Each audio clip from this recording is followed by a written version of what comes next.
YouTube, querida. Siciliano en su Acá taller. tenemos una curiosidad que no se veía hace un tiempo, por eso nunca la mostré. Como en un termo marca Sayar, que es muy respetable, queda la llave de purga, o en este caso de zagote que la voy a usar yo, en medio de los caños del unicontrol. Eso, bueno, fueron detalles de fabricación que se fueron puliendo a lo largo del tiempo.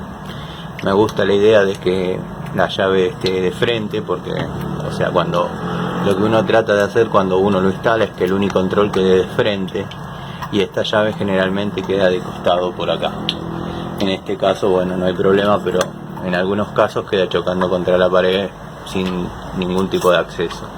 Lo ideal sería que quede por acá como modelos posteriores. Así que bueno, nada, a seguir trabajando.